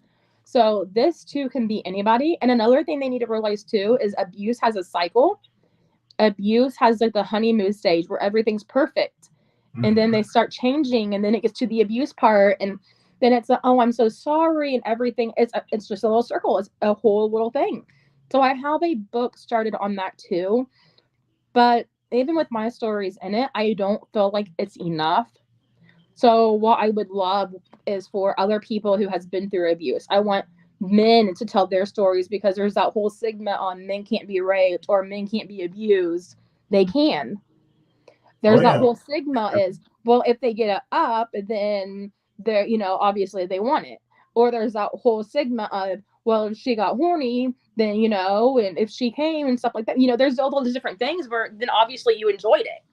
But right, it's not always black and white like that. So I want people to tell their stories. So our next generations of different ages, our older generation, our mid generation, our young kids who are going to turn into our generations one day, I want them all to realize that this too could be them. So I want people who's been through this, who's had a struggle, to mm-hmm. speak up. Because when I look back on who I am and what I've been through, I think it's the religion that kept me going. I wonder how I'm not suicidal. I wonder how I never cut myself. Now, one thing I do, I did clarify this with my therapist. It's not considered bodily harm, but I like to flick a rubber band on my wrist when I'm overwhelmed because it Mm-hmm. calms me down. Tapping. Now, depending on how you do that, if you do it where it's cutting yourself or you're bleeding or you're bruising really bad and you have to hide your arms, and yeah, that's too far. Right. Uh, But it's um, a form of of tapping. Mhm. And I learned this from a good friend of mine, and she's a tapping expert. And it's something that we do, not intentionally, right? But this is what our body tells us to do. And it Right. sounds like that you figured out how to go instinctively and just listen to it, right? Yeah. You know, a lot of people will sit around and go like this, or they'll put their hands on their head and they tap certain parts of their face. Yeah, I've actually seen Their videos head. on TikTok telling us to do that. You know, if you're Right, having a panic right. attack, tap your heart. Tap. You know, it was going to help you come Right. out of it. So there's different things like that. Like even just a texture of a rubber band can calm me down. So if I'm Yes. somewhere and I know I'm not supposed to have something around my wrist, or if I don't want my managers to question me what I'm doing, I'll put a rubber band on my wrist, take it off, lay it down, and then I'll just start creasing that rubber band because something about the texture of a rubber band. Now, if this is something where someone's like, "Hey, I wonder if that works for me," do not ever use a hair tie. They're thicker. They have that elastic. So yeah, it's almost like a rubber band, but they're so much thicker that they bruise you easily. Okay. Okay. Yeah. So and depending, like I actually have a rubber band somewhere around my bed right now where I'm sleeping because I had it the other night with the whole car thing. But it's just I've also wondered how I didn't go to alcohol, how I didn't go to drugs because other family Right. members have. But I think it was growing up with that faith value and that whole "What would Jesus do?" WWJD was always pushed in my head. So then when I look back at my life now, I'm just like, all the signs were there, all the trauma was there. But it takes one thing to just keep you going. And I never realized that's the one thing that where I look back on and I'm like, even when I pushed God away because of my miscarriages, he was still there for me because I could have went down those rabbit holes instantly. Right. And I was like telling my story one day when I used to work at this actually the place I just got let go of again. But when I worked there before, when I was working at 300 management, I was talking to one of my managers one day and another person, and they were, recovering addicts. And they heard my story and they go, "You have an addict mindset." They go, "It's amazing that you never went down that rabbit hole." Right. Right. So it's just crazy. It's like, I never heard that I had the addict mindset. But then I look back at my past and I'm like, you know how easy it would have been after getting assaulted and not telling anyone, how easy it would have been just to, hurt myself. You know how easy it would have been after those miscarriages to be like, okay, my life doesn't matter. There's so many things in life after being told you're useless and worthless and that you don't matter and that you're a nobody. Do you know how easy it is to just go and pick up a bottle of pills or to go get a bottle? And it's like not knowing your limits because we don't always know our limits. This is true. This is very, very true. Like I struggle. I tore my shoulder up 3 years ago. So I don't like my hand. I'm just now getting my hand back. But like my hand doesn't open fully. So when I'm in Illinois, if I wanted to, it's legal to smoke. But in Indiana, it's not. But I did try it one day. I tried smoking, and this was just recently. It helped with my pain. It took my pain away that pills did not take away. So when pain does get bad, I will go to Illinois and smoke a little just to not be so miserable where I can't lift or I can't do things. But I know they say that pot and weed is the gateway to get you to, to drugs and that's what they say, but I think it has a lot to do with the individual. Exactly. Right? It has to do with your mindset. It has to do I don't it's your seem to get mindset. any worse. Like Now you got to know, understand there's two different types. They actually use it for medicinal purposes as well, just like mushrooms, right? Like they find that mushrooms help out with PTSD. They help out with a lot of things, ADHD, right? You know what I'm saying? Done in microdose. You know what I'm saying? Now there's a difference. You do, microdose actually brings your mind to a place to where you can function in society, perfectly fine. And then there's the tripping aspect of it, right? You know what I'm saying? Yeah, I'm gonna feel like tripping, and that's what you do. You go out there and do it. So it all depends. I've had people reach out to me on my Facebook page for overcoming me, and they'll be like, "Oh, microdosing," and I don't know much about microdosing, so I don't want people to get the wrong idea that I'm supporting something that they shouldn't be. So I will hide those comments because I don't want teenagers to come in there who knows just a little bit more about it than I do. And I don't want them to think that it's okay. So my pages are not to be like broadcasting that, hey, this can do this or that can do that. Right. No, get I medical. always recommend people do their own research, Right. and never do it by the suggestion of someone else. Always do your own research. Go consult with a doctor. And if it's something that you and your doctor has come up with that will work for you, hey, don't listen to me. I am not a doctor. I'm not a clinician. I'm not anything of the such. That's why at the beginning of this, I always say this is for educational purposes only. Right. Do not take my word. I do not want to give anyone any false advice, right? And like I just always check with your doctor. Yeah, I told my therapist one day, I go, I'm not gonna lie. I know a lot of people be sitting here right now denying that they don't smoke. I go, I have. And she goes, you know what? She goes, now that I think about it, I can tell when you have and when you haven't. She goes, you're so much you're so much more relaxed. And she goes, it's actually amazing. She goes, I'm not against it. She goes, I can't do it personally because, where I live and everything. And because of her license to be a therapist, they can't do it. It's a federal offense. So she's like, I know people who do it. And she was knowing people who does it. And then, you mentioning it, she goes, I know there's been times you came in here. And the thing is, if I smoke at nighttime, like right before I go to bed. And it's when I'm in Illinois.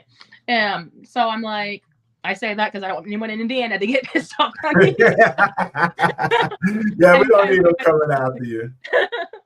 We don't need them coming after you. It's one thing to like, it's literally like a 10-minute drive to Illinois to Indiana. So one of my books I want to do is, where I'm at, I'm like right on the be border. Careful, right? You know what I'm saying? Just be responsible and be careful. I joked one time to one of my friends, I'm like, since it helps with my shoulder until I get answers with my shoulder, I just need to find property right there in the middle of Illinois and Indiana. So I still have my Indiana address to send my kid to school, but then I have my Illinois address for whatever reasons I need an Illinois address for. No.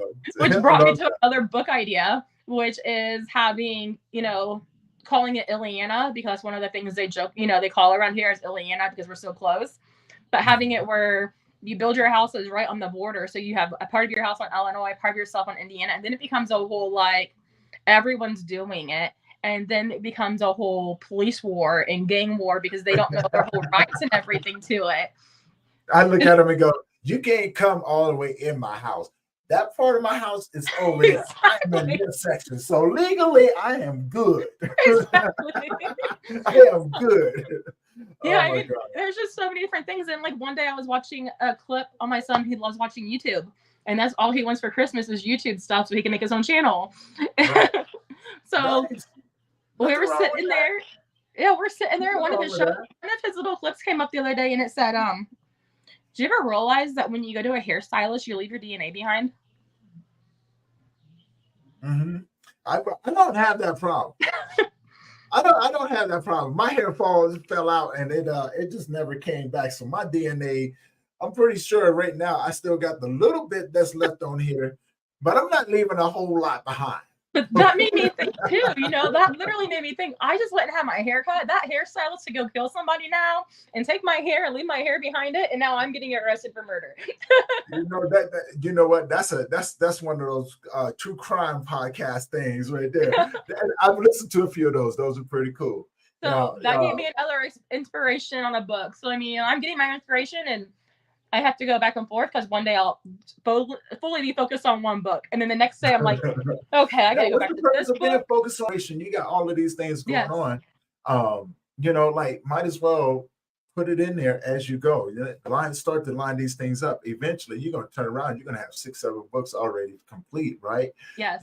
And that's an amazing thing because I've never seen anybody do that before. So break the mold. Do it. You know what I'm saying? I'm so excited because growing up and having all that negativity through family and when quitting school and everything, like I focused on getting my high school education, but things got in the way. Money got in the way. Housing got in the way. I've always struggled somewhere along the way, but that's okay to struggle. I'm not saying that, but so something always held me back. So I went and I always said, if I get my high school education and I, get my certificate, I'm going to have a huge party and the cake's going to say F you on it. That was always my joke. That was always my joke. But now it's like I do these books. Like my grandfather passed away recently. I don't know if you've seen that on TikTok. I did. So my grandfather passed away and we weren't close. Not at all close. It was with him. It was always, I didn't realize it until I got older, but I was the step grandchild, and I never heard that word until I hit my teenagers. Like I didn't find out my dad wasn't my dad till I was 11. So when I hear that, it puts a knife through me because I never looked at them any differently than grandma and grandpa. Right. But then I look back at everything that I've been through, and I'm like, well, maybe it's because I'm not their blood. And I hate thinking that way, but it's just how I feel because of all the hell they put me through. I don't have pictures of just me and my grandpa. I don't have different things like everybody else have. My memories are different. Like girls belong in the kitchen, which is how they grew up. I mean, that's fine back in the 1960s, not in the 2000s. So it's very, very true. Here I was, like the only girl for the most part, because my cousin was 10 years older than me. So I was pretty much the only girl at all family functions, and it's Chelsea get in the kitchen. But my cousin, who's a boy in the same age, yeah, go play games, dude. Go, you know, you don't have to do anything. You're fine. But Chelsea's expect to cook. Chelsea's expect to clean. And this is as long as I can remember. And so then it got to the point where I made the decision, fine, I'm not going to eat there. I'll eat before there, or I'll take a snack, and I'll eat my snack in the car. And then it got told, well, you drank here, so you still have to do dishes because you dirtied a cup. Even though 95% of the time they were disposable cup. But they like to clean their disposable cups and save for next family event. A lot of people do. So then I started bringing my own drink. I said, all right. I struggle with migraines for as long as I can remember, so I always had caffeine on me. I'd come in with a 32 ounce or a 44 ounce Mountain Dew, sit it on the counter. Oh, you're not going to eat? Nope. You don't need a drink? Nope, got one. Make it last the whole time I was there. Always had arguments with the family when I was there. So they always had a nitpick.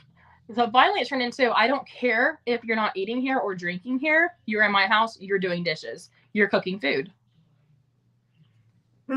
That really bothered me because why isn't the boys in there? They are going to grow up one day, be living on their own, have a family maybe. They need to learn how to cook and clean and well, if anything, they can take the trash out, Chelsea. No, they need to be in here learning how to make a Thanksgiving dinner too, or a Christmas dinner. And so I dealt with that every year. Right before I got pregnant with my son, so I was 23, about 22, 23. I was working at a factory, and I was working 20 some days straight, no days off. I was working over 12-hour shifts Monday through Thursday. Friday, Saturday, and Sunday were 8-hour shifts. So Thanksgiving came up. It was my only day off. I only got that day off. I am drained. I'm sitting there on the floor, not even caring, just relaxed. My grandparents were using their house. They're in Florida. My aunt's throwing a fit. My grandmother calls and, well, who's all helping you cook? Well, Ginger. Well, why is Chelsea not helping? Oh, she's just sitting there on the floor, not doing anything. And my dad spoke up. And it was the first time I really remember my dad he spoke up here and there. But for the first time where maybe I was just able to understand it and accept that he was speaking up for me, because sometimes that's hard to do. And he goes, no, she's not doing anything. And I told her she's not. She's going to sit here and relax.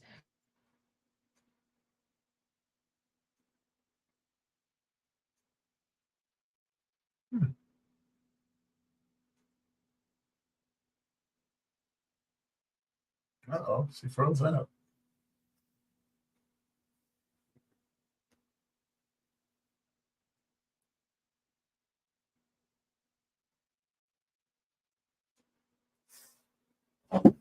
Gonna message her and let her know she froze up. Okay. All right, there you go. I was gonna message you like, hey, you just froze up on me. Yeah, it said I lost internet connection. I don't know. It was disconnected. We just got back off, so I took the internet off and went to my phone internet. That's okay. So yeah, okay. I mean, even in my 20s, I still had to hear the whole demeanor and family drama. Even in my 30s, I still hear it. And they always like to throw my past in my face. But here's the thing. We're not perfect. We're never going to be perfect. Yeah. Another thing that I came to realize with the only pregnancy I got to carry to term, which is my son, Zaylin, is they hated the name Zaylin because it's a girl's name. No, it's unisex. I Googled it. I woke up with a dream with it. Had a dream. I named my kid Zaylin. I knew his middle name before I knew his first name. Right. And so when I finally was getting ready to say what his name was, when I finally had it set in my head that this is what I'm naming him, my cousin came out with their kid's name, which was similar. They had a girl, so it was similar. So they're like, oh no, you can't name your kid that. It's too close to that kid's name. And so they were every holiday, like Thanksgiving and Christmas, they're like, how about Zeke? You can still have a Z, you just can't go with Zaylin. How about Zeke? How about Xander? And I'm like, well, I know a dog that's named Xander. I'd never name my kid Xander. I know a dog named Xander. And Zeke's not for me. If you're named Zeke, that's fine, but I don't like it as a name for a person. That's more of an animal's name in my book. Right. So I'm just like, no, I want something different that you're not hearing a lot and something that, you know, meaningful to me, and that's something I like. So I had to deal with the rest of my pregnancy backlash of what I named my kid. The day my kid was born, I even heard, Chelsea, no, you can't name your kid that. Did you really give your kid that horrible, hideous name? Minutes after my kid was born, I'm hearing this as my dad's telling my grandmother, hey, Zaylin's born. Oh, she named him Zaylin. That's a horrible name. Yep, Zaylin Xavier. Oh, she gave him a hideous middle name too. It's okay to do that. It's okay to pick your own things. So like with that whole funeral thing, I had all this regret because nobody liked my kid's name. Nobody was ever there for me on that side of the family. And I got to see them in a different aspect than everybody else. So I made a Facebook post, which I still stand by. I wrote a poem. And then at first I wrote, you know, what was on my mind. And then I wrote my poem. I posted my poem too. And so it was basically, in my own words, basically, I'm just going to summarize it. And it said that I don't have a picture of just me and you. And then one post I put that I hope my kid has better memories than I have, which that really bothered people that I put my kid involved in it. But I was still saying that no matter what, that, you know, I don't remember him saying, I love you. But on his deathbed, I knew he meant it when he said it. And he loved me in his own way, you know, even though I don't always see how he was there for me and I don't have the memories like everybody else has, that, you know, deep down, he loved me in the only way he knew how. But they all took it where I was calling him stubborn. But it wasn't that I was calling him stubborn. When I met the line stubbornly free, it was, I was trying to get my independence the only way I knew how. And that was rebelling. Because to them, if it's not done their way, then I'm a rebeller. So it was a rebel. It was me being stubborn, but it was also them being stubborn in their own way. Mm-hmm. So that, as soon as I posted that, not even like maybe the next day, I posted to his obituary. That's what really got people. So, but they're all putting, he was a great dad and a great grandfather. Yeah, to your kids he was. To me, he wasn't. So I put my thoughts out there. So I get a phone call. We don't put our feelings and emotions on the internet. You need to take your post down now. And I said, no, excuse me. I'm understanding and I'm accepting what you're saying, but that's my story. That's my pain. I am now mentally medicated for my mental health. I'm a healthier version of who I was and who you're used to. Mm-hmm. So I'm accepting what you're saying, but I'm going to have to respectfully decline for my own mental health. I have to deal with this and grieve my own way because I'm struggling with grieving. A part of me wants to cry because my grandfather died. Another part's like, why the hell do you even care? Or like, you weren't that close, so why is it bothering you?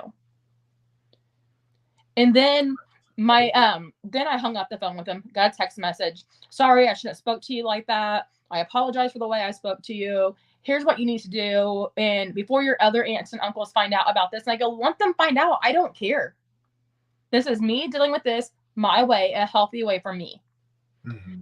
So then I get a text message. Well, if you don't cancel it or delete your post, then you can't come to the funeral, which he didn't even want a funeral. Like his body wasn't there. It was just a memorial thing because they thought the community wanted to be in it and they went against his wishes and did it anyway. So during all of this, my dad made the comment, if my daughter can't go, I'm not going. And it's his dad. Well, my dad still went to the funeral and I get a text message as I'm heading towards the funeral saying, hey, if you show up, we're going to have you arrested. We're going to have the cops involved. So I had just canceled my therapy appointment because it was the same day as the funeral. So the therapy office was actually right where the same parking lot is for the funeral and the police station's on the side. So I get there like an hour early, go over, talk to the police. You can go inside, just talk to the door person, tell them who you are, tell them you're not there to cause drama and trauma. You know, you're just going in there to give your respects. I do everything I was supposed to do legally. And they go, sorry, we heard about you. You're not allowed in. My dad was allowed to go in. My brother was allowed to go in. My mom was inside, but I couldn't go inside. People I knew, hey, why aren't you inside? Oh, is this just so emotional for you? Because I'm out there crying. At one point, I took my phone and I went straight to TikTok. Hey, I'm outside the funeral home and I'm not allowed in because my opinion's different than theirs. As I'm bawling. And then they're like, can we take Zaylin in? Can Zaylin come in and see people and say, there's, give his respect? I said, no. And if I'm not allowed in, my baby's not allowed in. When you kick me out of the family, you kick him out of the family because we're a package deal. Right. So my friend went in. Let a friend come with me. She went in, and it made a few people mad that she was in there because that meant Chelsea was outside. So then she came outside, and I go, do me a favor. She goes, what's that? I go, it's going to get backlash, and I don't care. I go, they're going to have to look in that book every time they open up his memorial book to see who all came. So put my name in it. Write my name in that book. And she did. I found out that night that here's how immature they are. They opened that book up and saw my name in it, and they scribbled my name out. But I started, it bothered me, but I started laughing, and my dad's like, why are you in that kind of a mood about it? And I'm like, because every time they look in there, they know that's my name, and they scribbled it out. So to me, it's a slap on the face. I like that. So Thanksgiving came up this year, and guess who wasn't allowed because they didn't want drama? Right, you. But my dad made the same comment. Oh, if my daughter can't go, I won't go. But then he still went. So, I get that's his family, and that's, it's the first holiday since the passing. But the mental part of me is just like, I said things I shouldn't have said to my dad, and I know that, and I know he knows that I'm grieving in my own way and everything. But I'm like, one day he said something, and I'm like, you know what? You told your family twice that if I couldn't come around, that you weren't coming around. So here it is. I'm done. I'm not speaking to you. I'll be in your house when I'm here, but I'm done. I can't do this because you always treat us and teach us growing up that our word is gold. Speaking your word is like signing a contract, but yet you can't keep your own word, so you're breaking your own contract. Right. So, that's something I do struggle with. And that's something that will take counseling and overcoming and everything. And so, right now, I know Christmas is coming up, and it's like, I don't even have a car to go and get away from people. Granted, it's not coming out here. And, we looked at a house a few weeks ago when we were supposed to get into this house and move. And I told my mom and dad, I'm like, okay, your family's going to want to come over. I go, but they're not allowed inside this house. I go, I live here too. I'll be paying rent. They are not stepping foot into this house. I live here, and I have to say.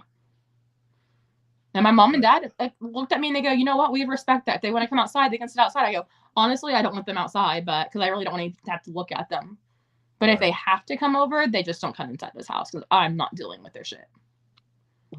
Understandable. It's the only way I know how to cope right now. No, definitely understand. And like I said, we're gonna get all that information put up there so people can donate to your GoFundMe. We gotta start to wrap this thing up. Nope, you're good. Chelsea, man, you are amazing, man. You're amazing, and your title says it all: overcoming me. And we have to start somewhere. And when I thought of a title, just took that. I just want to say, man, thank you for coming on, and and having the patience to come on and share your story and all these different situations that you've been in.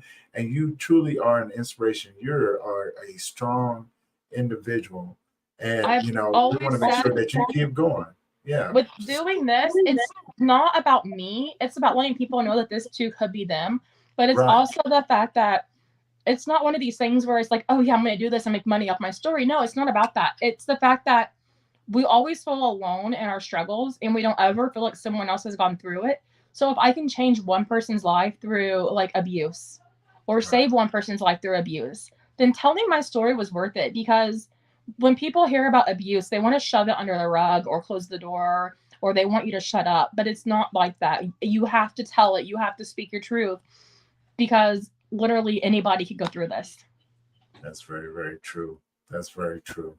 Chelsea, thank you for being on the show today. Thank you for having me. I appreciate it. Of course, we got a lot more to do. make sure you give me the links to your books and everything, because Yeah, I I will. definitely want to get that stuff out there.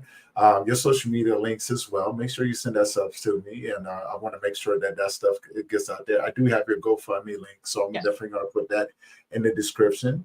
And yeah, for everyone that's tuning in, just think about it, man. You guys are going through something similar. Chelsea is an inspiration. She's a published book author. Think about that, right? And that could be you as well, you know. And with that being said, you guys, thank you for tuning in. And if you're tuning in later on, I'm going to repeat what I always say. If you haven't already, and you made it all the way through, go to the YouTube channel, hit that subscribe button, hit that bell notification so you'll be notified every time we drop a new episode. Go check out Chelsea's TikTok, check out her books. And just connect with her. She's an amazing person, good heart, beautiful spirit, Reach out and I and will find she's a way to definitely help people inspiration. up. Yes, If they're in an abusive situation, I have the hotlines for, national hotlines, or even better. is an amazing. It will get you help into your area, and it doesn't have to be just abuse. It can be mental health, or it could be homelessness, or anything like that. So there's different organizations out there. There's different help out there. I do have a lot of it for that book I started 3 years ago. It's all on my phone. I can tell you is that I was told to get out of abusive relationships and to not look back. I've Yes, been there, well, I've done it, that's and I've encouraging. been told. Yeah, well, that's encouraging. Men and women both. I think we all get into abusive relationships where we get stuck in those relationships. Yes. And you're a prime example of what it takes to get out, you know, and the things that's going to take to heal from those things. I know the secrets, like joint bank accounts. I mean, that can be tricky. Is it his money or your money, or you may not work, but your name's on it too. I know the tricks on that. So Right. if you need to get out and you don't think you have money to your name, I can give you the legal advice that was given to me legally. So I say legal advice because it was given to me by a lawyer. So I mean, I know the tricks to get out and to be safe. Nice. Chelsea, thank you. You're welcome. Thank you. Tuning in. Thank you as well. And until next time, you guys keep your head up, and just remember, it's okay to say no. It's okay to not agree with anyone, and it's definitely okay to go out there and get away from the things that are hurting you mentally. What is not okay is not to get the necessary help and support that you need in order to become a better version of yourself. Chelsea is a prime example of that, an amazing individual. And I am Tony Lynch. I am your host of this beautiful podcast. Let's talk about it. And this is the conclusion of another episode. Until next time, you guys keep your head up, keep smiling, keep moving forward, and just remember, anything is possible if you put your mind to it. With that being said, guys, see you in the next one. Cheers. Bye, guys. Thanks.